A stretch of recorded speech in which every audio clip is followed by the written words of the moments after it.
Hey guys, Mac here. We're playing Splinter Cell. This is Transit Yards, and I will show you what equipment you will need at the beginning. You will need a proximity shocker, some sticky noisemakers, the sleeping gas crossbow, and I don't have it, but you can also use the sleeping gas grenades. I do also have my suit fully equipped with stealth, and obviously we're playing on Perfectionist difficulty, and we're not getting any kills. So you might have seen a small note at the very beginning of the video. You will have to get kills as Briggs in this mission. You will have some first-person elements in this mission. You will get kills, and I will prove to you using the game's mechanics that I didn't actually get any kills as Sam Fisher, and that the achievement will still unlock at the end of the game. Now for this first section, you just want to sneak behind everyone, and you're going to want to open up this truck. You actually can't open up the truck until everyone stops fighting. So the best thing to do is literally just to sit right here and wait until everyone leaves. There is a dead drop that is not on screen, but I did go right by it, so pick it up if you do not have it. It's I literally walked right beside it. You just wouldn't have seen it because I already saved after I picked it up. Now after this small cutscene will be Briggs, and this is a first-person shooting element. You can still get some ghost points. As far as I understand, getting ghost mastery, or mastery if you want to really pronounce that word, on transit yards is impossible. I believe people that are ranked in the top 10 on the leaderboards haven't gotten the mastery for the level. But anyways, we're gonna run by through on the right-hand side, then cross over to the left.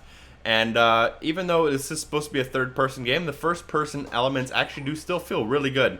Anyway, once we get into the light, crouch, use that radar to look at all the enemies, and just stay on the left side here. You will need to kill 3 enemies. There's actually no way around that. You can sneak around this guy. Just make sure you're not too close to him or he will notice you. Make sure you're also crouched. And go through this train car. Now, once we go through the train car, you're going to want to turn, go to the end of it and turn right towards the objective. And if you were to be, you can be sneaky and do a lot of different things while you're Briggs, but none of them will get you ghost points other than undisturbing enemies. So you can actually melee people, hand-to-hand combat. You can go up behind them and melee them, although you still won't get any knockouts or anything. It still kills them. What I recommend is getting these 2 guys, just killing both of them as they're standing near the truck. You do have a silencer, so you will get a silent kill. Then you want to kill that guy, and there is a 4th guy that might see you right there, so make sure all the way in the distance there, you can barely see him. Once he turns around, go up to the truck, press A. Now we're going to go back to Sam Fisher, so make sure you don't get any kills as Sam Fisher. It's very obvious when you're Sam. It's obviously third person, and it's the good old Splinter Cell you're used to. So after a short cutscene, we're back to Sam, and then we go back to Briggs and back to Sam again, but we'll get there when we get there. This section is not too bad. There is a laptop in this section. I do already have the laptop, so you won't explicitly see me getting it, but I will show you exactly where to go, and I'll actually stand right next to where the laptop would be, so don't worry about that. From this section, you're just going to sneak to the left, hop onto this train car, and wait for the enemy to just pass by here. For some odd reason, I do get Panther points instead of Ghost points for this section of the map. I have no idea why, because I was not spotted. Even there, they didn't spot me. I have no idea. I got Panther points.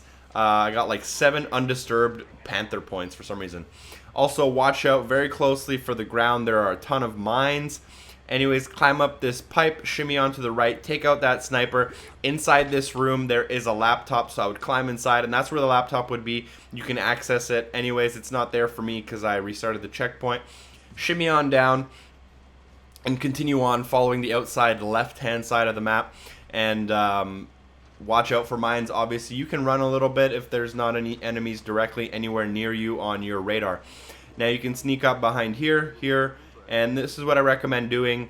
I recommend going to here, jumping up, as you'll see me do. Just be careful to make sure they're not going to see you, which they shouldn't while they're having their conversation. Jump up, shimmy on over, You can't actually walk over to this area because there is a mine, so make sure that you're hanging on to the side of the car. As soon as they walk away, jump down. There's obviously a variety of ways to do this. This is the best way in my opinion. Jump down, sneak into the train car, and access that bomb. As soon as you access that bomb, you should trigger a cutscene as well as a save point. And you'll see right here, I think somewhere on my screen, I get Panther points. No idea why. I'm going to be honest, no clue. See, it says hostiles evaded. Maybe it's part of the game. I have no idea. We'll move on. This section isn't too bad. Have your sticky noisemaker equipped. That's what I use. I threw one right here just for safety. Honestly, I didn't even know if I needed it. I tried this section like 2 times and I was getting a little frustrated, so I tried a new method, and this method actually worked out perfectly for me. So I threw the one noisemaker, then I went kind of under the middle bridge area up here. There's only one sniper that might notice you, and there's a bunch of guards obviously walking around, but if you take the exact route I took, they won't see you, and the sniper won't see you either. Once we go into this area, follow on to the right hand side. There's one enemy there that might spot you, so just make sure he's not looking. When he's not looking, you're going to want to go up the stairs. Just took my time peeking out here to make sure no one's there. Up the stairs. Take your time here. If you go too quick, there's an enemy that will see you. So don't go too fast. That enemy at the window, you kind of want to wait for him to turn around and start walking to the right. The one across the walkway. Once the enemy across the walkway starts walking is when you can kind of get onto this area without really worrying. So now that he's facing away from us, we can walk all the way to the end of this section of the map. Now, I did use a sticky noisemaker to try to get this section done as quickly as possible.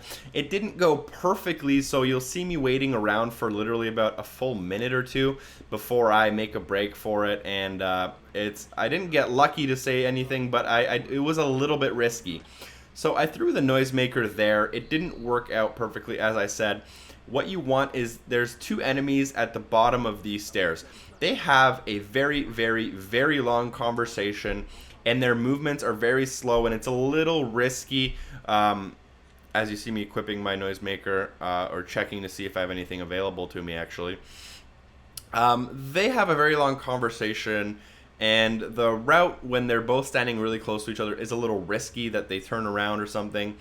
But as you'll see, there's the sniper that is on the same floor as me to my right hand side. He's always going to look away. You don't have to worry about him. Then there's 2 enemies. There's the one guy you see on my screen right now, kind of off to the left. He's going to stand there, literally not do anything for a really long time.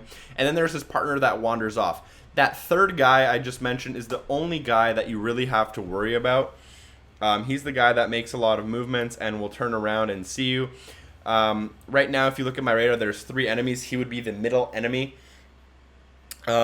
So once that middle guy is not looking, make sure you're crouched and slowly walk by this enemy right there.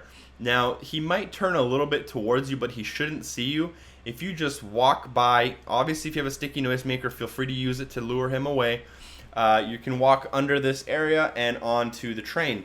Now, we'll go through a short cinematic, a save point, and then we'll be transported back to a Sam Fisher scenario where we can actually unlock one missable achievement. It's one of, I think it's the only missable achievement in the game that you really have to focus on, and it's map specific. So once we're transported back onto a train, I'll show you guys exactly what to do. Make sure you have your crossbow with sleeping gas equipped, and make sure you have a proximity shocker and or sleeping gas grenade equipped.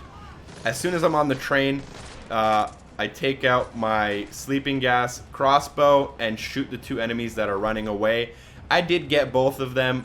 Actually, I didn't get either of them. You can actually get both of them if you're quick, but obviously I wasn't. As soon as you enter any train car, make sure you take cover as soon as possible. Now that I'm here, you want to take out these enemies. What I found to work out best in the train car scenario is to make sure you shoot the floor in between the 2 enemies that are grouped together. I didn't have much luck shooting the enemies and or trying to aim down the sights. So just blind fire the ground in between the enemies and you should get them every time. Now coming up the train car, this is basically the missable achievement in the game. Be very quick and very careful. As you come out, you're going to have to shimmy across and you're going to break through the second window. As soon as you break through the window, take cover right to the left hand side, right here. If you don't take cover, you will die every time. Shoot the ground and both of these enemies will die, aka knockout, because we're not killing anyone. And then make sure you equip. I only had a proximity sensor. Sleeping gas probably works better because it's more consistent. But as soon as you enter, go to the left hand side and throw your proximity shocker and or sleeping gas in the middle of the two hostages. As soon as they're shocked, they will all fall down. You will not kill them. You'll get the achievement for rescuing the hostages and the mission will finish. So that is the end of the mission. Here is my after action report. I got way too many Panther points. I don't know why I got so many Panther points. Assault points were obvious because of the Briggs part of the mission. And here's proof that I did unlock the no kills engaged aspect of this level. If you go to the stats for transit yards, there you go. Thanks for watching as always. I'll see you next time. And comment, like, and subscribe. Peace.